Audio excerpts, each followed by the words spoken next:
नमस्कार। कुछ हिंदी भाषी राज्यों में एआईसीबी के संबद्ध संगठनों के लिए विकलांगजनों के अधिकारों पर आधारित ऑनलाइन एडवोकेसी कार्यशाला विशेष रूप से दृष्टिबाधित जनों को दृष्टिगत रखते हुए। प्रायोजक Danish association of the blind, Denmark. सत्र 7 एडवोकेसी दस्तावेज एवं अभिलेख। वक्ता हैं श्री श्वेताब सिंह, अधिवक्ता, लखनऊ उच्च न्यायालय। इंग्लिश में ये टॉपिक ऐसे रहेगा: advocacy documents and records. Speaker mister Shwetab Singh, advocate, Lucknow high court. इस लेक्चर का नाम है एडवोकेसी डॉक्यूमेंट्स एंड रिकॉर्ड्स, यानी एडवोकेसी के जो दस्तावेज होते हैं और जो अभिलेख होते हैं इससे संबंधित। तो ये इतना, क्योंकि हम ये सोचते हैं, मतलब जब हम मोटे तौर पे देखते हैं या बाहर से देखते हैं तो हमें लगता है कि एडवोकेसी कैसी होती है, शायद सिर्फ कोर्ट में जाकर होती होगी या शायद मतलब इस तरह से होती हो, उस तरह से होती हो, लेकिन बहुत सारे डाउट्स रहते हैं और हमें पता भी नहीं होता है इनफैक्ट कि बहुत सा, मतलब क्या हमें डायरेक्ट कोर्ट जाना चाहिए या कैसी किस चीज को हैंडल करना चाहिए। तो अब मैं समझती हूँ कि ये वाला जो हमारा जो व्याख्यान है, जिसके लिए एडवोकेट श्वेताब जी हमारे साथ, श्वेताब सिंह जी हमारे साथ जुड़ चुके हैं और ये लखनऊ उच्च न्यायालय के एडवोकेट हैं, अधिवक्ता हैं और यंग हैं जरूर, लेकिन बहुत ही कम समय में बहुत लंबा, बहुत अच्छा अनुभव इनका एआईसीबी के साथ पहली बात तो एडवोकेसी का रहा। जैसे कि हमारे अध्यक्ष महोदय कह भी रहे थे ब्रेक से पहले, 2 PIL और 2 रिट पिटिशन हमने फाइल किया। अब जैसे देखिए यहाँ मैंने कहा 2 PIL, 2 जनहित याचिकाएं और 2 रिट पिटिशन, तो यही दोनों अपने आप में अलग हो गई और हमें समझने की जरूरत आएगी यहाँ पे कि ये इन दोनों में अंतर है क्या, ये हमें श्वेताब जी बताएंगे। फिर नोटिस, लीगल नोटिस जो हम सर्व करते हैं, बहुत अलग अलग माध्यम से हम एडवोकेसी करते हैं, हर माध्यम का अपना मतलब महत्व है। तो लीगल नोटिस आखिर क्या है, रिप्रेजेंटेशन अगर हमारी ऑर्गेनाइजेशन या हम देते हैं किसी भी संस्थान को किसी भी जगह पर, उसका क्या अर्थ है, PIL यानी जनहित याचिका का क्या अर्थ है, रिट पिटीशन का क्या अर्थ है, क्या है एडवोकेसी से संबंधित महत्वपूर्ण सभी डॉक्यूमेंट, सभी दस्तावेज और अभिलेख, इस पर प्रकाश डालने के लिए हम एक बार फिर से स्वागत करते हैं हमारे आज के स्पीकर एडवोकेट श्वेताब सिंह जी का, जो अधिवक्ता है लखनऊ उच्च न्यायालय में। बहुत बहुत स्वागत है आपका, आपने हमारे लिए समय निकाला और निश्चित रूप से आप अपने अनुभवों से हम सब लाभान्वित होंगे उससे। तो ओवर टू यू श्वेताब जी, अब आप अपने व्याख्यान पर प्रकाश डालें। थैंक यू गौरी जी। सर्वप्रथम मैं all India confederation of the blind के अध्यक्ष आदरणीय प्रोफेसर अनिल कुमार अनेजा सर एवं आज के इस कार्यक्रम की ऑनलाइन सेशन की समन्वयक श्रीमती गौरी सेन जी का भी, दोनों लोगों का बहुत ही आभार प्रकट करता हूं और धन्यवाद देता हूं कि इतने अच्छे विषय पर आज ये एडवोकेसी सेशन ऑर्गेनाइज किया गया है। मुझे जो विषय दिया गया है एडवोकेसी दस्तावेज एवं अभिलेख, एडवोकेसी डॉक्यूमेंट्स एंड रिकॉर्ड्स, जिसका एक ब्रीफ में इंट्रोडक्शन गौरी जी ने भी दे दिया कि जिन विषयों पर मैं आज बात करूंगा, जिसमें रिप्रेजेंटेशंस हैं, लीगल नोटिसेस हैं, रिट पिटिशंस और पब्लिक इंटरेस्ट लिटिगेशंस और तमाम वो लीगल डॉक्यूमेंट्स और रिकॉर्ड्स जिनके माध्यम से हम एडवोकेसी के कार्य को करते हैं। सबसे पहले मैं रिप्रेजेंटेशन से अपनी बात को शुरू करना चाहता हूँ। रिप्रेजेंटेशन, जिसे हम प्रत्यावेदन भी कहते हैं, किन किन अवसरों पर, किन परिस्थितियों में और किन मौकों पर हम प्रत्यावेदन देते हैं। जब हमारे किसी अधिकार का हनन होता हुआ हमें आधिकारिक रूप से दिख रहा हो कि हमारे किसी राइट का वायलेशन किसी सरकारी संस्था या सरकारी अधिकारी अपनी ऑफिशियल कैपेसिटी में किसी काम को करते समय अगर वो हमारे किसी राइट को वायलेट करते हुए या हमारे किसी राइट को से हमको वंचित करते हुए कोई कार्य कर रहे हैं, तो उस परिस्थिति में हम रिप्रेजेंटेशन के माध्यम से लिखित रूप से सीधा संवाद उस सक्षम अधिकारी के साथ करते हैं जिसके पास ये अथॉरिटी, ये शक्ति हो कि वो हमारे अधिकारों को इम्प्लीमेंट, हमारे राइट्स को इम्प्लीमेंट कर सके या जो हमारे राइट्स का वायलेशन हुआ है उसको करेक्ट कर सके। रिप्रेजेंटेशन को हम एड्रेस जब करते हैं, उसको प्रेषित करते हैं, तो हमें इस बात का ध्यान रखना चाहिए कि रिप्रेजेंटेशन सिर्फ उस सक्षम अधिकारी को प्रेषित किया जाता है, स्पष्ट रूप से, जिस अधिकारी के पास उस कार्य को करने की शक्ति है, उसका यह दायित्व है कि उस कार्य को वो कर सके। फॉर एग्जाम्पल अगर मैं उदाहरण दूं, तो जैसे गौरी जी भी अवगत होंगी कि अभी कुछ दिनों पहले हमने लखनऊ में doctor Shakuntala Mishra national rehabilitation university में टीचिंग पोस्ट और नॉन टीचिंग पोस्ट पे अपॉइंटमेंट के लिए नोटिफाइड एडवर्टाइजमेंट्स में रिजर्वेशन को लेकर कुछ इलीगैलिटीज पाई थी, कुछ अनियमितताएं पाई थी हमने उसमें। तो हमने उसमें लीगल नोटिस प्रेफर किया था, लेकिन यहाँ मैं आपको रिप्रेजेंटेशन का समझाने के लिए आपको ये बताता हूँ कि हमने उस लीगल नोटिस को रेफर किया, एड्रेस किया था यूनिवर्सिटी के रजिस्ट्रार को। ठीक उसी तरह से अगर हम रिप्रेजेंटेशन भी देंगे, तो इस केस की अगर हम बात करें, तो वो यूनिवर्सिटी के रजिस्ट्रार को जाएगा, क्योंकि वो एडवर्टाइजमेंट विज्ञापित हुआ था रजिस्ट्रार के नाम से, तो वो सक्षम अधिकारी हुए उस विज्ञापन को प्रकाशित करने के लिए। तो सबसे पहले हम किसी रिप्रेजेंटेशन यानी कि प्रत्यावेदन में प्रेषक बनाएंगे उस सक्षम अधिकारी को, और उसके बाद हम उसमें एक विषय लिखेंगे। विषय की महत्वता बहुत होती है किसी प्रत्यावेदन में, क्योंकि विषय की एक लाइन से उसके पूरे जिस्ट को समझा जा सकता है। विषय में हम अपनी ग्रीवांस को लिखेंगे, जिस बात से हम पीड़ित हैं, जिस बात से हमें ग्रीव्ड है, और उस विषय में जो कानूनी कार्यवाही या जो रिलीफ हमें मिलना चाहिए, उसको भी हम एक लाइन में लिख करके विषय को समाप्त कर देंगे। फिर रिप्रेजेंटेशन की बॉडी यानी प्रत्यावेदन के जो मूल भाग पर अगर हम आए, तो हम उस रिप्रेजेंटेशन में अपना परिचय देंगे कि हम कौन हैं। अब ये रिप्रेजेंटेशन दो तरीके से हो सकता है। या तो ये रिप्रेजेंटेशन व्यक्तिगत तौर पे कोई व्यक्ति, हमारे ब्लाइंड साथी, किसी अपने पर्सनल लेवल पर भी दे सकते हैं, अगर उन्हें लगता है कि उनके राइट्स का किसी तरह से वायलेशन हुआ है या उन्हें अपने राइट्स से डिप्राइव्ड रखा गया है, वंचित रखा गया है अपने अधिकारों से। और दूसरा, एनजीओ के थ्रू, एनजीओ अपने मेंबर्स के बिहाफ पर या पब्लिक इंटरेस्ट में भी रिप्रेजेंटेशंस दे सकते हैं गवर्नमेंट ऑफिसेस में। तो रिप्रेजेंटेशन के की मेन बॉडी में सबसे पहले रिप्रेजेंटेशन देने वाले का अधो हस्ताक्षरी का जो अंडरसाइंड पर्सन है, उसका एक छोटा सा इंट्रोडक्शन। उसके बाद विषय वस्तु पर हम आएंगे। जैसा कि मैं उदाहरण देना मैंने शुरू किया था डॉक्टर शकुंतला मिश्रा यूनिवर्सिटी के टीचिंग और नॉन टीचिंग पोस्ट के एडवर्टाइजमेंट्स का, तो मैं इसको उसी से जोड़ते हुए लेके चलता हूँ ताकि मेरी बात आपको बेहतर समझ में आ पाए।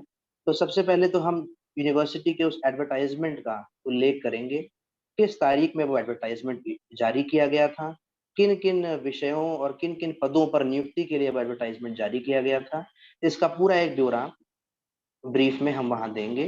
जरूरत पड़ने पर हम अपने प्रत्यावेदन के साथ संलग्न भी कर सकते हैं उन दस्तावेजों को जो हमारे प्रत्यावेदन को सपोर्ट करते हैं, समर्थन देते हैं या हमारी बात को बल देते हैं।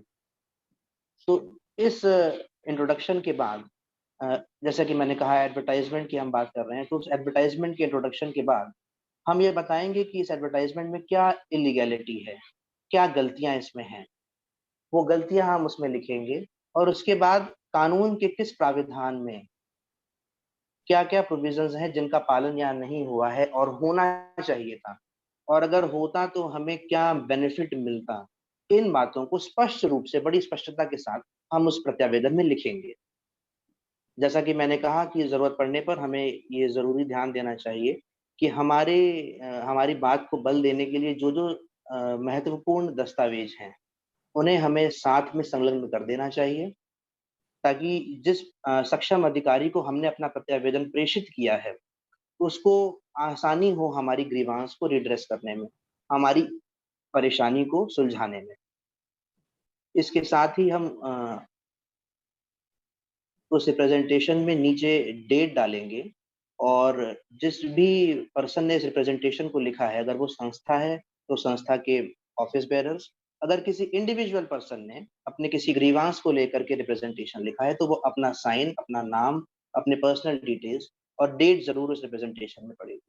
सारे फैक्ट्स लिखने के बाद और डेट्स और सिग्नेचर से पहले 2 लाइन में एक प्रेयर लिखी जानी चाहिए रिप्रेजेंटेशन में, जिसमें पूरे रिप्रेजेंटेशन का जिस्ट हो कि उक्त में लिखे हुए सभी अ, तथ्यों के आलोक में मेरी ये प्रार्थना है कि इस कानून, इस अधिनियम के अंतर्गत, इन प्रावधानों के अंतर्गत इस विज्ञापन की इन त्रुटियों को समाप्त किया जाए, आरक्षण दिया जाए, जो भी हमारी प्रेयर है, उसको 2 लाइन में हम लिखें। तो अगर हम शुरू से देखें तो रिप्रेजेंटेशन की बॉडी के ये इंपॉर्टेंट पार्ट्स हैं। सबसे पहले हम किसे प्रेषित कर रहे हैं, वो सक्षम अधिकारी होना चाहिए। हम 1 लाइन में, 2 लाइन में विषय लिखें बड़ी स्पष्टता के साथ। उसके बाद हम मेन बॉडी में प्रत्यावेदन की अपना इंट्रोडक्शन देंगे, विषय वस्तु का इंट्रोडक्शन देंगे, जिस विषय में हमने ये प्रत्यावेदन दिया है। क्या उसमें त्रुटियां हैं, क्या इलीगैलिटीज हैं, अनियमितताएं हैं, ये हम उसमें लिखेंगे।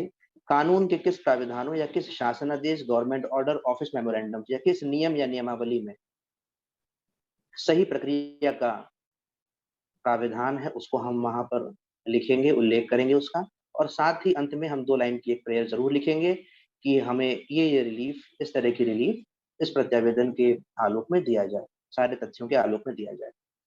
डेट डालने का बहुत ज़रूरी ध्यान रखना है, सिग्नेचर और नाम होना चाहिए।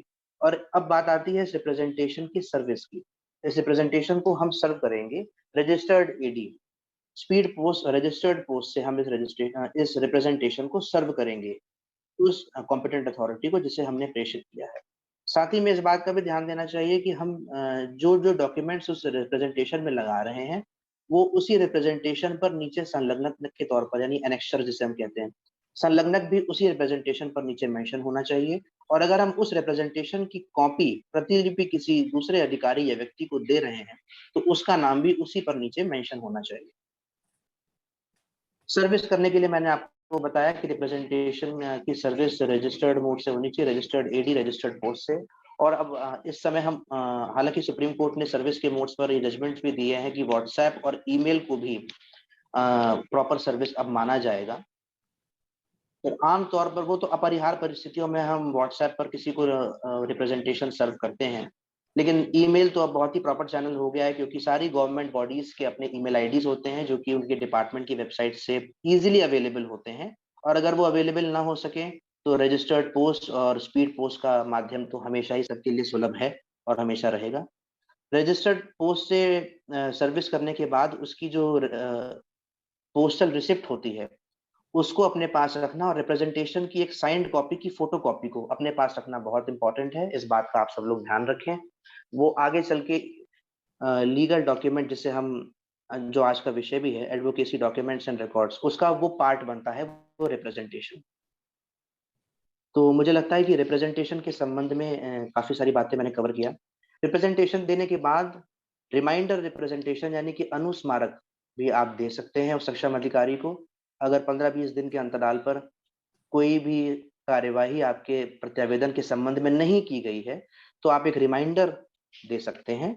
रिमाइंडर बनाते समय कुछ बातों का ध्यान रखना जरूरी है कि उसकी हेडिंग अनुस्मारक या रिमाइंडर होनी चाहिए। प्रेषित वो उसी सक्षम अधिकारी को होगा जिसको आपने अपना प्रत्यावेदन दिया था। अगर आपने प्रत्यावेदन किसी एक सक्षम अधिकारी को दिया है और रिमाइंडर किसी दूसरे को दिया है, तो वो रिमाइंडर रिमाइंडर नहीं रह जाएगा। तो ध्यान रखना होगा कि रिमाइंडर भी हम उसी अधिकारी को प्रेषित करें। विषय में आप अपने पुराने रिप्रेजेंटेशन की डेट का उल्लेख करते हुए अपने पुराने रिप्रेजेंटेशन के सब्जेक्ट को मेंशन कर सकते हैं। रिमाइंडर बनाने के 2 तरीके होते हैं साथियों।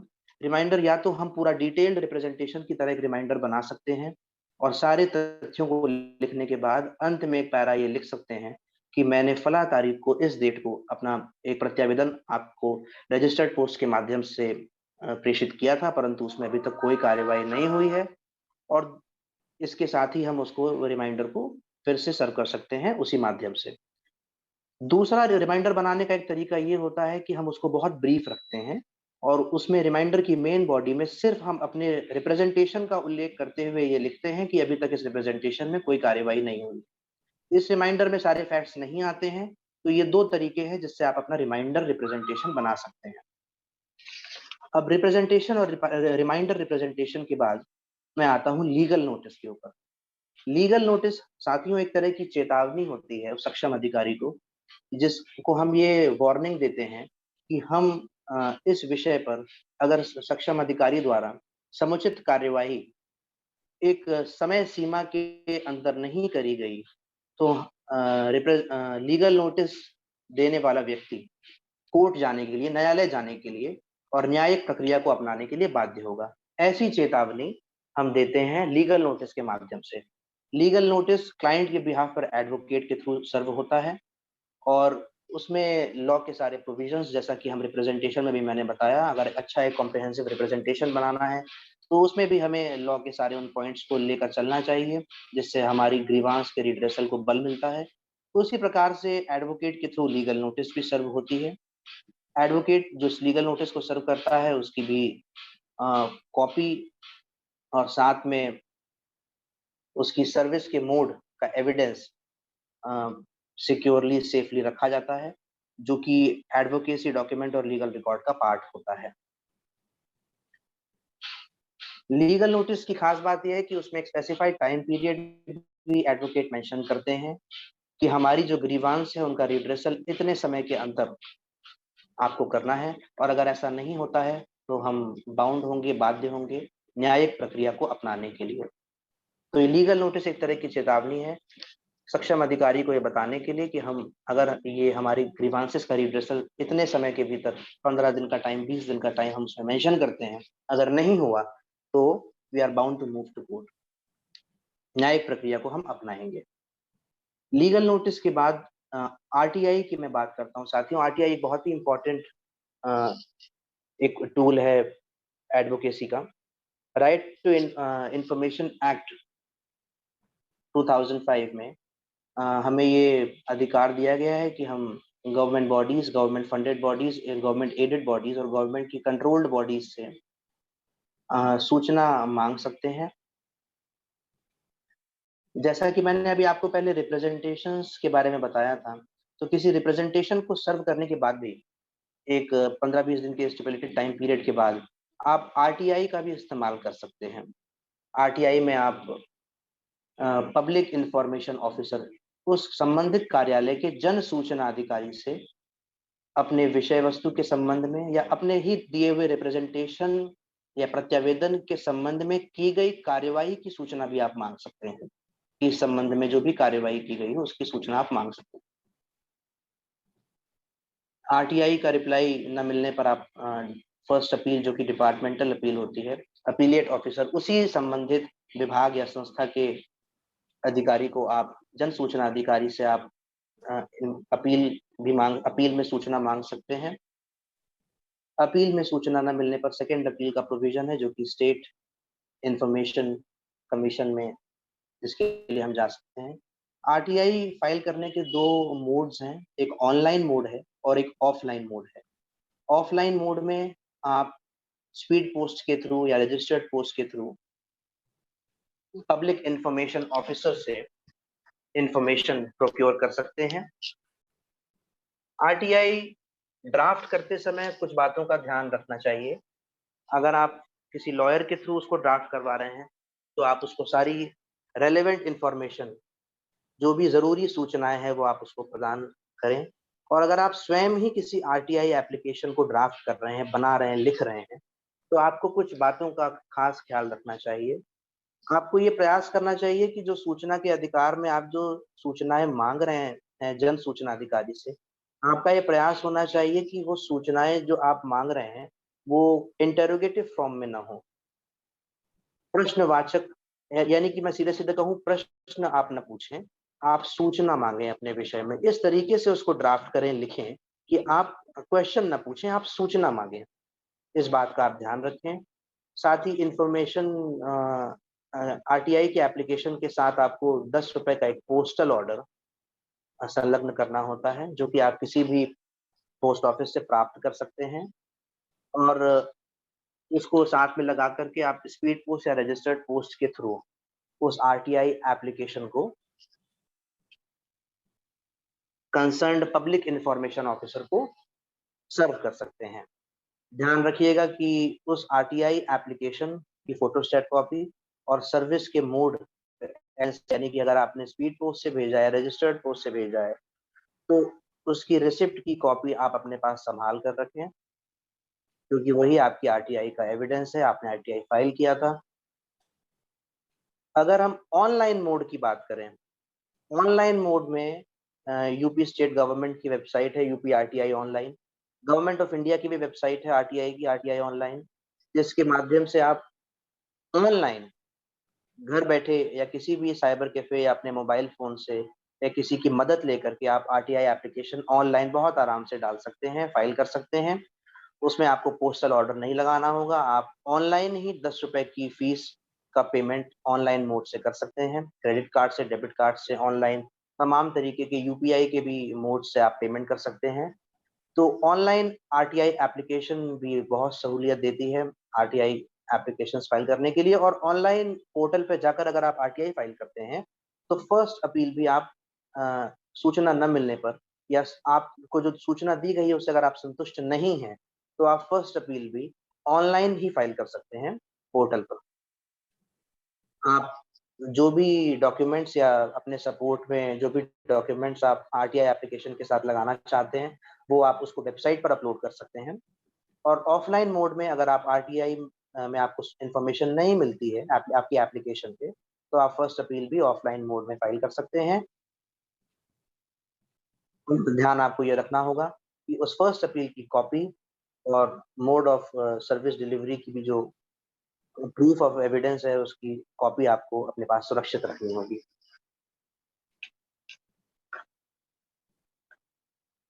आरटीआई में मिली हुई जो इन्फॉर्मेशन होती है कई बार उसी से हमारी प्रॉब्लम सॉल्व हो जाती हैं। अगर आपने एक रिप्रेजेंटेशन मूव किया है, प्रत्यावेदन मूव किया है, दिया है सक्षम अधिकारी को और उस पर कोई कार्यवाही नहीं की गई है तो आपने 15-20 दिन के समय के बाद एक्सपायरी ऑफ 15-20 डेज अगर आप एक आरटीआई एप्लीकेशन मूव करते हैं और अपने दिए गए प्रत्यावेदन पर की गई कार्यवाही की सूचना मांगते हैं तो उससे भी आपको अवगत कराया जाएगा। ये सारे डॉक्यूमेंट्स आपको काम आएंगे अगर आपके ग्रीवांस रेड्रेसल न होने की स्थिति में अगर आपको आगे चल के कोर्ट जाना पड़ता है तो। आरटीआई एप्लीकेशन के बाद अब मैं लीगल प्रोसीजर्स पे आता हूँ। कोर्ट की हम बात करें, साथियों, इंडियन कॉन्स्टिट्यूशन में, भारत के संविधान में आर्टिकल 32 और आर्टिकल 226 में रिट जुरिस्डिक्शन, आर्टिकल 32 में honourable supreme court of India को, सर्वोच्च न्यायालय के पास है, और आर्टिकल 226 में हाई कोर्ट्स के पास रिट जुरिस्डिक्शन। आर्टिकल 226 का writ jurisdiction high courts fundamental rights और कॉन्स्टिट्यूशनल राइट्स यानी जो हमारे मौलिक अधिकार हैं और जो हमारे संवैधानिक अधिकार हैं उनके हनन होने की स्थिति में, उनके वायलेशन होने की स्थिति में, उनके उल्लंघन की स्थिति में हम हाई कोर्ट जा सकते हैं। और साथ ही सुप्रीम कोर्ट जो आर्टिकल 32 में रिट जुरिस्डिक्शन को एक्सरसाइज करता है उसमें हम अपने संवैधानिक अधिकारों के उल्लंघन या हनन या हमें हमारे संवैधानिक अधिकारों से अगर वंचित रखा गया हो तो हम सुप्रीम कोर्ट आर्टिकल 32 में रिट जुरिस्डिक्शन के माध्यम से सुप्रीम कोर्ट जा सकते हैं। अभी गौरी जी जब इंट्रोडक्शन दे रही थी तो उन्होंने बताया कि रिट पिटीशन और पब्लिक इंटरेस्ट लिटिगेशन, दो बातें उन्होंने उस समय कही थी कि ये अपने आप में एक बड़ा विषय है कि रिट पिटीशन के बारे में भी कुछ बात हो और पब्लिक इंटरेस्ट लिटिगेशन, दोनों में क्या डिफरेंसेस हैं, अंतर क्या है इन दोनों में, इनके बारे में भी बात हो। रिट पिटीशन साथियों, आर्टिकल 226 ऑफ द कॉन्स्टिट्यूशन में अगर हम हाई कोर्ट की बात करें तो हम जैसे कि हमने रिप्रेजेंटेशन दिया, लीगल नोटिस दिया, आरटीआई में हमने एप्लीकेशंस दिया, लेकिन हमारा जो ग्रीवांस था, जो हमारी समस्या थी उसका समाधान नहीं हुआ। और हमें ये प्रथम दृष्टया दिख रहा है, जैसे कि मैंने एक यूनिवर्सिटी के एडवर्टाइजमेंट का उल्लेख किया था, अगर हमें प्रथम दृष्टया दिख रहा है कि किसी कानून का उल्लंघन हुआ है, पर्सन्स विद डिसेबिलिटीज के राइट्स का वायलेशन हुआ है, तो हम रिट जुरिस्डिक्शन में हाई कोर्ट में रिट पिटीशन फाइल कर सकते हैं, रिट याचिका को नियोजित कर सकते हैं, दाखिल कर सकते हैं हाई कोर्ट में। रिट पिटीशन हम हाई कोर्ट में फाइल करेंगे तो थ्रू एडवोकेट भी कर सकते हैं और इन पर्सन भी कोई व्यक्ति रिट पिटीशन में अपीयर हो सकता है हाई कोर्ट में, दोनों का प्राविधान है। रिट पिटीशन कोई व्यक्ति भी कर सकता है, फाइल कर सकता है अपने बिहाफ पर, अगर उसे व्यक्तिगत रूप से ये लग रहा है कि उसके अधिकारों का हनन हुआ है, rights of persons with disabilities में दिए गए निहित प्राविधानों का अगर वायलेशन हुआ है, या उन अधिकारों से किसी दृष्टिबाधित या अन्य विकलांग व्यक्ति को वंचित रखा गया है, तो वो रिट पिटीशन स्वयं फाइल कर सकता है थ्रू एडवोकेट और इन पर्सन। इसके साथ ही कोई संस्था अगर रिट पिटीशन फाइल करती है तो पब्लिक इंटरेस्ट लिटिगेशन वो फाइल कर सकती है जनहित में, और रिट पिटीशन वो फाइल कर सकती है अपने मेंबर्स के बिहाफ और on behalf of its members. जो मेंबर्स उसके एग्रीव्ड हैं किसी ऑफिशियल एक्ट से, जैसा कि मैंने जिक्र अगर एडवर्टाइजमेंट का किया था, मगर उसी को लेके चलूं तो अगर एडवर्टाइजमेंट है कोई for the purpose of appointment, नियुक्ति के लिए कोई विज्ञापन विज्ञापित हुआ है और उसमें दृष्टिबाधित व्यक्तियों या अन्य विकलांगजनों के अधिकारों से उनको वंचित रखा गया है, चाहे वो रिजर्वेशन का हो, चाहे वो तो उसमें फिर वो एनजीओ, वो association on behalf of its members file कर सकता है रिट पिटीशन। उसमें उसे अपने मेंबर्स की लिस्ट प्रोवाइड करानी होगी कि किन मेंबर्स के बिहाफ पर वो इस रिट पिटीशन को फाइल कर रहा है। इंडिविजुअल पर्सन अगर रिट को फाइल करेगा तो वो अपने बिहाफ पे करेगा, वो अपने ग्रीवेंसेस के रिड्रेसल के लिए हाई कोर्ट में रिट पिटीशन को फाइल करेगा। रिट पिटीशन एक कॉम्प्रिहेंसिव डॉक्यूमेंट होता है जो कोर्ट में फाइल होता है, जिससे कोर्ट को असिस्टेंस मिलता है हमारी समस्या को समझने के लिए, हमारी क्या समस्या है, क्या हमारी प्रॉब्लम है, किस कानून का उल्लंघन हुआ है, किस एक्ट का वायलेशन हुआ है, हम क्या रिलीफ कोर्ट से प्रे कर रहे हैं, क्या हमारी प्रार्थना है न्यायालय से, और हमारे क्या ग्राउंड्स हैं, किन आधार पर हम उन रिलीफ्स को मांग रहे हैं कोर्ट से, हमें वो रिलीफ्स क्यों मिलने चाहिए, वो ग्राउंड्स भी उस रिट पिटीशन में होते हैं। साथ ही साथ हमारे ग्राउंड्स को सपोर्ट करने के लिए, बल देने के लिए जितने भी जरूरी दस्तावेज हैं वो सारे उस रिट पिटीशन के साथ एनेक्स होते हैं। रिट पिटीशन में पिटीशनर वो व्यक्ति होता है जो रिट पिटीशन को दाखिल कर रहा है, नियोजित कर रहा है, योजित कर रहा है, और उसे रिस्पोंडेंट्स बनाना होता है, अपोजिट पार्टीज बनाना होता है उन व्यक्तियों को जो सक्षम अधिकारी हैं, जो जवाबदेह हैं उन अधिकारों के संरक्षण के लिए, उन अधिकारों को इम्प्लीमेंट करने के लिए, वो सब अपोजिट पार्टीज बनेंगे। जैसा कि मैंने आपको उदाहरण विश्वविद्यालय का दिया था, तो फॉर एग्जाम्पल वो writ petition public interest litigation के नेचर में all India confederation of the blind की तरफ से फाइल किया गया है और एनएवीएच की तरफ से। अगर यही रिट पिटीशन की तरह से फाइल होता तो फॉर एग्जाम्पल अगर गौरी जी ने अपनी अपनी एजुकेशनल क्वालिफिकेशंस को देखते हुए उसमें अप्लाई करने का सोचा होता, या किसी भी अन्य साथी ने उसमें अप्लाई करने का सोचा होता और एडवर्टाइजमेंट को देख के उसे लगता कि जो रिजर्वेशन है 4% का वो नहीं दिया गया है, तो गौरी जी स्वयं उस पिटीशन को फाइल कर सकती थी। एक बात का हम लोग को खास ध्यान रखना चाहिए, चाहे वो नियुक्ति प्रक्रिया हो, चाहे गवर्नमेंट की कोई स्कीम हो, अगर उस स्कीम के लॉन्च होते ही, नोटिफाई होते ही, या एडवर्टाइजमेंट के नोटिफाई होते ही हमें प्राइमा फेसाई प्रथम दृष्टया उसमें कोई इलीगैलिटी नजर आती है, तो हमें अपनी एडवोकेसी उसी समय शुरू कर देनी चाहिए। इस बात का बड़ा खास ख्याल रखना चाहिए। बहुत बार ऐसा होता है कि बहुत सारे साथी हमारे, डिसेबल्ड साथी, ब्लाइंड साथी, किसी प्रक्रिया में भाग लेते हैं, उसमें पार्टिसिपेट करते हैं और बाद में उन्हें डिस्क्वालीफाई कर दिया जाता है, चाहे वो नियुक्ति प्रक्रिया हो, चाहे वो अन्य कोई स्कीम हो गवर्नमेंट की, एडमिशन प्रोसेस हो किसी इंस्टीट्यूशन में। जब हम पूरी प्रक्रिया में भाग लेकर के और अंत में जब हम डिस्क्वालीफाई होते हैं उसका बेनिफिट पाने से, तब हम अगर एडवोकेसी करते हैं तो हम वीकर साइड पे होते हैं, कमजोर पक्ष हमारा होता है। अगर प्रथम दृष्टया कोई इलीगैलिटी किसी नोटिफिकेशन में दिख रही है तो उस प्रक्रिया में भाग लेने से पहले ही हमें एडवोकेसी शुरू कर देनी चाहिए, ना कि उस प्रक्रिया के समाप्त होने पर, उससे वंचित किए जाने पर एडवोकेसी प्रारंभ होनी चाहिए। तो मैं आपको रिट पिटीशन के पार्टीज के बारे में बात हम लोग कर रहे थे। तो जैसा कि मैं बता रहा था कि जो व्यक्ति रिट पिटीशन को फाइल कर रहा है वो पिटीशनर कहलाएगा, और रिस्पोंडेंट्स या ऑपोजिट पार्टीज वो सारे सक्षम अधिकारी होंगे जो जिम्मेदार हैं उस कानून को इम्प्लीमेंट करने के लिए और रिलीफ देने के लिए, या जो जिम्मेदार हैं उस आदेश को पारित करने के लिए जिस आदेश से हम एग्रीव्ड हैं, पीड़ित हैं, और उस आदेश को हम हाई कोर्ट से सेट असाइड करवाना चाहते हैं, क्वैश करवाना चाहते हैं। जो भारत के संविधान में रिट जुरिस्डिक्शन हाई कोर्ट्स के पास आर्टिकल 226 में है, तो रिट ऑफ सर्शरी के माध्यम से हाई कोर्ट के पास ये पावर है कि वो किसी आदेश की इलीगैलिटी, किसी ऑर्डर की, किसी डॉक्यूमेंट की इलीगैलिटी को देखते हुए उसको सेट असाइड कर दे क्वैश कर दे। तो हम उन सारे व्यक्तियों को अपोजिट पार्टीज बनाएंगे।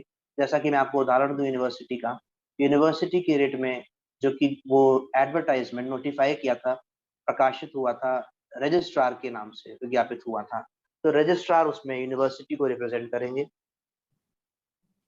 और पिटिशनर वो व्यक्ति होगा जो रेट पिटिशन को फाइल कर रहा है कोर्ट में। रेट पिटिशन में इंट्रोडक्शन होगा। अगर एनजीओ के थ्रू रेट पिटिशन हो रही है तो एनजीओ का रेट पिटिशन इंट्रोडक्शन उसमें होगा। अगर रेट पिटिशन है तो एनजीओ अपना इंट्रोडक्शन देकर के उन मेंबर्स का इंट्रोडक्शन देगी या लिस्ट देगी जो उस रेट पिटिशन को फाइल कर रहे हैं, जिनकी बिहाफ पे वो एनजीओ रेट पिटिशन को फाइल कर रहा है। अगर ये जनहित याचिका है तो उसमें एसोसिएशन को सिर्फ अपना इंट्रोडक्शन देना होगा, किस क्षेत्र में वो काम कर रहा है, उसके क्रेडेंशियल्स क्या हैं, और इस रेट पिटिशन के माध्यम से उसे निजी तौर पे कोई लाभ नहीं होने वाला है इस पब्लिक इंटरेस्ट लिटिगेशन के माध्यम से, ऐसा उसको एफिडेविट पे अफर्म स्वेयर करना होगा ऑन एफिडेविट। और साथ ही उसको अपने रजिस्ट्रेशन सर्टिफिकेट, अपने rules and regulations, bye laws, अपना पैन नंबर, ये सारे डॉक्यूमेंट्स पब्लिक इंटरेस्ट लिटिगेशन जनहित याचिका दाखिल करते समय संलग्न करने होंगे, एनेक्स करने होंगे रेट पब्लिक इंटरेस्ट लिटिगेशन के साथ। साथ ही इसके बाद फिर जो भी हमारी ग्रीवांसेस हैं, जो भी अनियमितताएं हम किसी डॉक्यूमेंट में हमें मिलती हैं, उन अनियमितताओं को हम उसमें उनका उल्लेख विस्तृत रूप से करेंगे, डिटेल में करेंगे। उस डॉक्यूमेंट को हम एनेक्स करेंगे, कॉपी उसकी लगाएंगे, जिस डॉक्यूमेंट को हम कोर्ट में चैलेंज कर रहे हैं। जो रिप्रेजेंटेशंस हमने सर्व किए थे through legal post, through registered post, speed post, registered post, उन रिप्रेजेंटेशंस की हम कॉपी उसमें लगाएंगे along with the proof of service of the representation, जो कि हमारे स्पीड पोस्ट की रिसिप्ट्स हैं। इन सब डॉक्यूमेंट्स का यहाँ पर काम होता है। इसके साथ ही जो भी लॉज हमारे फेवर में है, जैसा कि मैं रिजर्वेशन की बात कर रहा था, तो आरपीटी एक्ट में जो भी रिजर्वेशन के प्रोविजंस हैं उनका हम उल्लेख करेंगे। रेलेवेंट एक्सट्रैक्ट को हम एज इट इज उसमें मेंशन करेंगे, उसकी कॉपीज उसमें लगाएंगे। और साथ ही रिट पिटीशन का जो सबसे इम्पोर्टेंट पार्ट है वो प्रेयर है।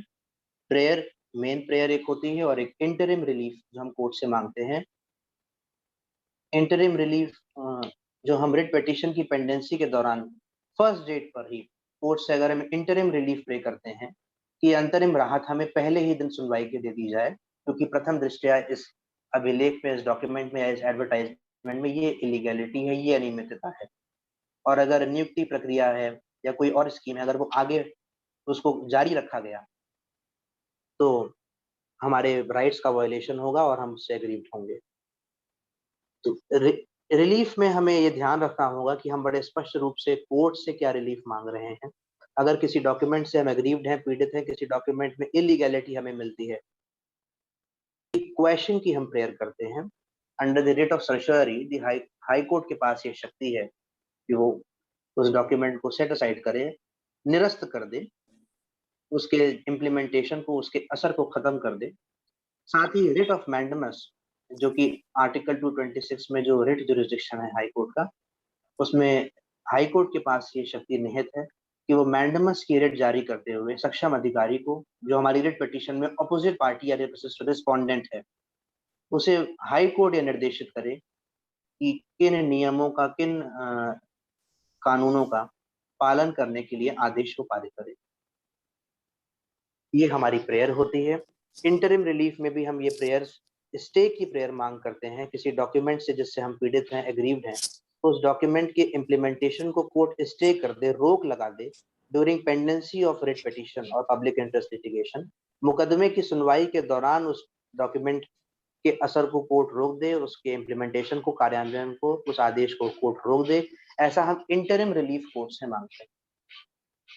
ये मैंने बात किया उस रिट पिटीशन का जिसपे हम किसी डॉक्यूमेंट से या किसी ऑर्डर से एग्रीव्ड हैं, जैसा कि इस केस में हमने एडवर्टाइजमेंट की बात किया। कुछ केसेस ऐसे होते हैं जिसमें हम किसी डॉक्यूमेंट से एग्रीव्ड नहीं है, किसी ऑर्डर से एग्रीव्ड नहीं है, और उसमें हम सिर्फ ऑनरेबल कोर्ट से डायरेक्शन चाहते हैं रिस्पोंडेंट्स को, सक्षम अधिकारी को, कि उन्हें निर्देश दिया जाए, आदेश दिया जाए कि वो ये कार्य करें। जिससे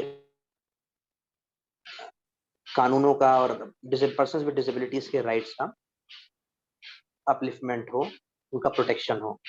उन केसेस में कोर्ट मैंडमस की रिट जारी करके डायरेक्शन देती है उस सक्षम अधिकारी को, ऑपोजिट पार्टी को, रिस्पोंडेंट को, कि वो उस एक्ट को करे जो कि लॉ में प्रोवाइडेड है। और हमारे रिप्रेजेंटेशंस भी जो इस संबंध में पहले से दिए जा चुके हैं, उन्हीं रिप्रेजेंटेशंस के आधार पर कोर्ट मैंडमस की रिट जारी करके रिप्रेजेंटेशंस को डिसाइड करने का डायरेक्शन अपोजिट पार्टीज को, रिस्पोंडेंट्स को देती है। पब्लिक इंटरेस्ट लिटिगेशन और रिट पिटीशन के बीच का अंतर मैं समझता हूं कि मैं आपको समझाने में सफल रहा हूँगा। कई बार रिट पिटीशन जब फाइल होता है और हमने किसी डॉक्यूमेंट को चैलेंज किया होता है, for example advertisement for the purpose of appointment, नियुक्ति के लिए अगर विज्ञापन विज्ञापित हुआ है, तो कोर्ट उसमें अपोजिट पार्टी से जवाब मांगता है, रिस्पोंडेंट से काउंटर एफिडेविट मांगता है। काउंटर एफिडेविट में जो ऑपोजिट पार्टी है वो हमारे रिट पिटीशन के फैक्ट्स को, हमारी बहस को काउंटर करता है, जवाब देता है अपनी तरफ से कि इनकी कौन सी बातें सही हैं और कौन सी बातें गलत हैं। आमतौर पे तो वो किसी बात को सही नहीं कहते, गलत ही कहते हैं। और साथ ही वो अपने पक्ष में, अपने बचाव में जो भी संबंधित अभिलेख या डॉक्यूमेंट्स हैं, अगर वो लगाना चाहते हैं तो वो लगाते हैं। काउंटर एफिडेविट में para wise reply, writ petition के एक एक पैरा का, एक एक एवरमेंट का, एक एक बहस का रिप्लाई काउंटर एफिडेविट में ऑपोजिट पार्टीज की तरफ से दिया जाता है, जो बाद में कोर्ट में फाइल होता है और रिकॉर्ड का पार्ट बनता है। काउंटर एफिडेविट में अगर कोई ऐसी बात आती है जिसका उत्तर पहले से रिट पिटीशन में है, तब तो ठीक है। लेकिन अगर कोई ऐसा नया आर्गुमेंट उस सक्षम अधिकारी के बिहाफ पर काउंटर एफिडेविट में आता है जिसका हमें फिर से रिप्लाई देने की जरूरत है और रिट पिटीशन में वो बात नहीं आई थी, तो हम रीजॉइंडर एफिडेविट फाइल करते हैं। पिटिशनर की तरफ से रीजॉइंडर एफिडेविट फाइल किया जाता है और उस रीजॉइंडर एफिडेविट में उस नई बहस का, उस नई बात का जो काउंटर में ऑपोजिट पार्टीज की तरफ से आई है, उसका विस्तृत रूप से जवाब दिया जाता है, उसका खंडन किया जाता है या उसका जवाब सही तरीके से दिया जाता है। अगर वो गलत है तो उसे गलत कहा जाता है, और अगर वो मिसगाइड करने वाली कोई बात है तो उसको भी मिसगाइड करने वाली बात का भी जवाब सही तरीके से दे करके, उसके संबंध में भी अगर कुछ अभिलेख या दस्तावेज हमारे पास ऐसे हैं तो हम उसे अपने रीजॉइंडर एफिडेविट के साथ भी संलग्न करते हैं, एनेक्स करते हैं, और वो भी कोर्ट के हमारे केस का रिकॉर्ड का पार्ट बनता है और कोर्ट में फाइल होता है। इन एफिडेविट्स के एक्सचेंज के बाद केस की बहस होती है, आर्गुमेंट होता है दोनों साइड से, और कोर्ट डिसीजन लेने से पहले रिट पिटीशन में दिए गए फैक्ट्स, साथ में लगे हुए एनेक्सर्स यानी संलग्नक, काउंटर में उस डिपार्टमेंट या उस एजेंसी या उस इंस्टीट्यूशन या उस गवर्नमेंट ऑफिसर की तरफ से कही गई बातों को, और रिजॉइंडर में हमने जब उस जो जवाब दिए उन बातों को ध्यान में रखकर कोर्ट अपना जजमेंट डिलीवर करता है। कोर्ट के जजमेंट में जो ऑर्डर होता है, स्पीकिंग पार्ट होता है, उसमें कोर्ट कई बार इन ऑफिसर्स को टाइम देता है कि वो एक फिक्स टाइम पीरियड के अंदर इस एक्टिविटी को करें। अगर कोई डॉक्यूमेंट चैलेंज है तो उसको अगर कोर्ट ने क्वैश किया तो फ्रेश ऑर्डर पास करने के लिए या फ्रेश एडवर्टाइजमेंट रिलीज करने के लिए, fresh practice for the purpose of appointment या एडमिशन जो भी केस है, तो उसके लिए कोर्ट ऑर्डर करता है, कोई स्पेसिफाइड टाइम पीरियड देता है। इस ऑर्डर को मिलने के बाद भी कई बार लोग मानते हैं कि हमारा जो पिटिशनर है या जो एसोसिएशन है, कई बार हम ये मान सकते हैं कि हमारा काम खत्म हो गया, लेकिन इससे एक स्टेप आगे बढ़ करके ये हमारी रिस्पॉन्सिबिलिटी है कि हम उस ऑर्डर को, उस ऑपोजिट पार्टी को खुद से भी सर्व करें, अपने एक लेटर के साथ, अपने एक फॉरवर्डिंग लेटर के साथ, अपने कवरिंग लेटर के साथ उस ऑर्डर की कॉपी को हम स्वयं सर्व करें bye means of speed post, registered post. उसमें हम उस गवर्नमेंट ऑफिशियल को ये इन्फॉर्म करें कि इस रेट पिटीशन में कोर्ट ने ये ऑर्डर पास किया है, ऑर्डर की कॉपी को साथ में सर्टिफाइड कॉपी को एनेक्स करें, और कोर्ट के दिए गए ऑर्डर के लाइट में जो भी एक्शंस अपोजिट पार्टीज को लेने हैं उसको मेंशन करते हुए हम एक letter along with the copy of the order opposite party को हमें सर्व करना चाहिए। और उस लेटर की भी copy along with the postal receipt हमें अपने पास सेफली रखनी चाहिए। यही इंपॉर्टेंस है एडवोकेसी डॉक्यूमेंट्स और रिकॉर्ड्स की, जो हमें समय आने पर काम देते हैं, हमारी मदद करते हैं।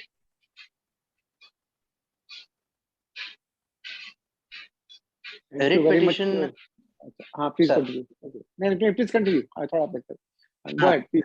सर, जब मैं representation legal notice RTI application की बात कर रहा था, उस समय एक एफआईआर का पार्ट मेरे से रह गया था। Complaint case and FIR, complaint case और एफआईआर कई संस्थाओं में हम कर सकते हैं, कोर्ट में कर सकते हैं, पुलिस स्टेशन में हम कंप्लेंट दे सकते हैं एफआईआर लिखाने के लिए।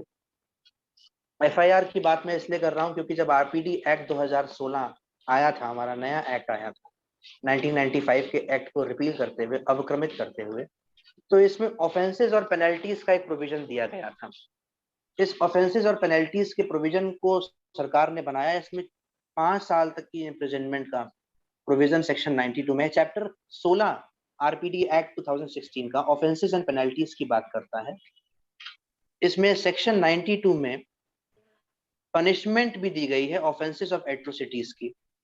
किसी पर्सन विद डिसेबिलिटी को, किसी विकलांग व्यक्ति को इंसल्ट करना, ह्यूमिलिएट करना, इंटिमिडेट करना, धमकी देना, मॉडेस्टी को आउटरीच करना किसी विकलांग महिला की, और तमाम तरह की क्रूरताएं करने पर कुछ जिनको अपराध घोषित किया गया है इस कानून में, और उनके लिए दंड का प्राविधान भी है, 6 महीने से लेकर 5 साल तक की सजा का। भारत सरकार ने जब ये कानून बनाया तो सारे राज्यों के होम सेक्रेटरीज, होम मिनिस्टर्स और डीजीपीज को फॉरवर्ड किया कि ये स्टेट की पुलिस को सेंसिटाइज किया जाए इसके लिए। सारे स्टेट के डीजीज ने सारे पुलिस के जिले के कप्तानों को, कमिश्नर्स को भी फॉरवर्ड कर दिया। लेकिन आज भी अगर हम देखें तो पुलिस स्टेशन में अगर हम एफआईआर लिखाने कोई डिसेबल्ड पर्सन जाएगा तो ये पहले अब हमारी जिम्मेदारी बनती है कि जब हम एफआईआर लिखाने के लिए अपनी एप्लीकेशन कंप्लेंट दें अपनी, जिस एक्ट से हम एग्रीव्ड हैं, तो उस कंप्लेंट को देते समय ये हमारी भी जिम्मेदारी बनती है कि हम आईपीसी के, जो भारतीय दंड संहिता के प्रावधानों के अंतर्गत तो एफआईआर दर्ज होगी ही होगी, जो विशेष कानून है उनके अंतर्गत एफआईआर दर्ज होगी ही होगी। अगर वो सेक्सुअल एट्रोसिटी का है तो, सेक्सुअल ऑफेंस का है तो पॉक्सो एक्ट है, आईपीसी में प्रोविजंस हैं। ये हमारी भी जिम्मेदारी कहीं ना कहीं बनती है कि हम ये खुद से पुलिस के ऑफिसर्स को बताएं कि हमारा ये कानून है जिसके अंदर ये प्रोविजंस हैं, और ये सेक्शंस भी एफआईआर में एक्यूज के ऊपर लगाए जाएं। ये हमारी जिम्मेदारी बनती है। ये एफआईआर लिखाने के लिए, अगर हम एफआईआर लॉन्च करने के लिए अगर हम कंप्लेंट देते हैं तो ये हमें अपने एंड से इस बात का ख्याल रखना होगा। हालांकि ये बात सही है कि सेक्शन 95 जो आरपीडी एक्ट का है वो ये कहता है कि अगर अलग से भी किसी कानून में कोई प्राविधान है सजा का, उसी कृत्य के लिए जो कृत्य इस कानून में सजा का अधिकारी होगा, तो जो सजा ज्यादा होगी जिस कानून में, वो सजा एक्यूज उस सजा के, उस कानून के अंतर्गत एफआईआर दर्ज की जाएगी। लेकिन ये हमारी जिम्मेदारी बनती है हमारे एंड से कि हम आरपीडी एक्ट के जो ऑफेंसेस और पेनल्टीज के सेक्शंस हैं उसको भी आगे बढ़ाने के लिए, उसको भी एफआईआर या कंप्लेंट्स में लाने के लिए अपनी तरफ से प्रयास करें। मैं इसी के साथ अपनी बात को कंक्लूड करता हूं, और जो भी प्रश्न या जो भी संदेह है, जो भी मेरी बात स्पष्ट ना रह गई हो, कोई भी कंफ्यूजन या डाउट हो, तो मैं चाहूंगा कि जरूर उसे आप लोग पूछें। बहुत बहुत शुक्रिया शोताब जी, बहुत स्पष्ट, बहुत ही मुखर। मैंने पहली बार आपको सुना, बहुत इम्प्रेस हुआ हूँ। मत्स्य विकलांग जगत को और एआईसीबी को आपसे बहुत आशाएं हैं भविष्य में। मुझे पूरा विश्वास है कि भविष्य में भारत में जो भी एडवोकेसी का काम होगा विकलांगता में, उसमें आपका बहुत योगदान रहेगा। इतनी स्पष्टता, इतनी मुखरता, इतनी पेशेंस, बहुत बहुत इम्प्रेसिव। बड़ा प्रभावित हुआ हूँ मैं आपके वक्तव्य से। और बहुत जस्टिस, बहुत अच्छा न्याय किया आपने टॉपिक के साथ। अगर कोई प्रश्न हो तो प्लीज अपना हैंड रेज कीजिए। इंद्रजीत कुमार जी हैं। Hello, good afternoon sir. मैं इंद्रजीत कुमार, बिहार न्याय परिषद पटना से। सर, कई बार ऐसा होता है कि एफआईआर दर्ज करने जाइए तो पुलिस वाले लोग इंसल्ट करके भेज देते हैं, ये वो करके, तो उसमें क्या करना चाहिए सर? ऐसी स्थिति में आप पुलिस स्टेशन में एक अपनी कंप्लेंट, अपनी विस्तृत कंप्लेंट, अपनी शिकायत अगर वो रिसीव करने से भी मना कर रहा है स्टेशन हाउस ऑफिसर, तो ऐसी स्थिति में आप बाय पोस्ट, रजिस्टर्ड पोस्ट के माध्यम से स्टेशन हाउस ऑफिसर को, पुलिस इंस्पेक्टर को, हम लोग यहाँ थाना अध्यक्ष जिसे कहते हैं उत्तर प्रदेश में, आप उसे प्रेषित करते हुए अपनी कंप्लेंट पोस्ट कर दें और 15-20 दिनों के अंतराल के बाद आप कोई कार्यवाही ना होने की स्थिति में जिले के पुलिस कप्तान, अगर आपके यहाँ कमिश्नर है तो उसे, और अगर आपके यहाँ सीनियर सुपरिटेंडेंट ऑफ पुलिस है तो उसे आप एक एप्लीकेशन प्रेषित कर दें उस कंप्लेंट में आप अपनी थाने में, पुलिस स्टेशन में दी हुई एप्लीकेशन का उल्लेख करें और साथ में उसकी एक कॉपी भी लगा दें और सुपरिटेंडेंट ऑफ पुलिस को, पुलिस कप्तान को स्पीड पोस्ट के थ्रू सर्व कर दें। इन दोनों एप्लीकेशंस को आप अपने पास उसकी कॉपी संभाल के रखें और जो आपने स्पीड पोस्ट से जो सर्व किया उसकी पोस्टल रिसिप्ट आप संभाल के अपने पास रखें और पुलिस कमिश्नर को सर्व करने के 10-15 दिन के अंदर, और अगर मैटर बहुत सीरियस है तो आप एक हफ्ते का ही वेट करिए। अगर क्राइम जो ऑफेंस हुआ है वो काफी सीवियर है, ग्रीवियस है, तो आप एक हफ्ते का वेट करके एक एप्लीकेशन मूव कर सकते हैं sessions court section 156 sub clause 3 CrPC का। आप उसमें एक एप्लीकेशन मूव कर सकते हैं सेशंस कोर्ट में, और सेशंस कोर्ट के पास ये पावर है कि वो उस पुलिस स्टेशन को एफआईआर लिखने का ऑर्डर दे अगर प्रथम दृष्टया कोर्ट को ये लगता है कि हाँ कोई ऑफेंस हुआ है, कोई जुर्म हुआ है, कोई अपराध किया गया है। सेशंस कोर्ट या तो पुलिस स्टेशन को एफआईआर लिखने का आदेश दे सकता है, इसके साथ ही वो आपकी एप्लीकेशन को ही कंप्लेंट केस भी ट्रीट कर सकता है। दोनों स्थितियों में कार्यवाही होने की आशा है।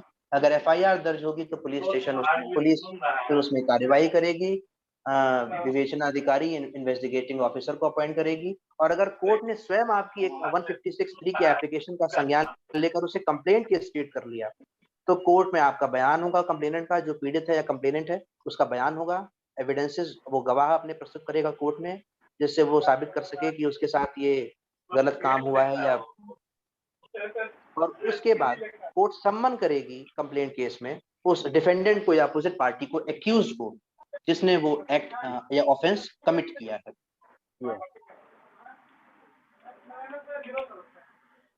राइट, और कोई प्रश्न? इनको म्यूट कर दीजिए इंद्रजीत जी को। अच्छा, thank you. Any other question? अगर नहीं है तो बहुत बहुत धन्यवाद शताब्दी। जैसा मैंने कहा कि हम आपको परेशान करते रहेंगे भविष्य में भी, और आपसे हमें बहुत आशाएं हैं। विश्वास है कि दृष्टिबाधित व्यक्तियों के लिए एडवोकेसी के द्वारा आप बहुत बड़ा योगदान देंगे इस क्षेत्र में। बहुत बहुत धन्यवाद आपको आने के लिए। Thank you very much. Gauri. Thank you Shatabdi ji. ये welcome Gauri ji. Next topic. जैसा कि आपने देखा कि बहुत ही इम्पोर्टेंट टॉपिक पे प्रकाश डाला शताब्दी जी ने, और इससे पहले कि हम आगे बढ़े, मैं ऐश्वर्या, हम एक और डिवाइस से रिकॉर्डिंग कर रहे हैं ना उधर? हाँ रिकॉर्डिंग हो रही है। ठीक है थैंक यू। मेरे तरफ फिर कोई इंटरनेट इश्यू आ गया है लैपटॉप पे। तो ये एक बहुत ही इम्पोर्टेंट टॉपिक था जिसपे शताब्दी जी ने प्रकाश डाला, और आप लोगों को निश्चित रूप से बहुत सारी क्लैरिटी हो गई होगी इस पर।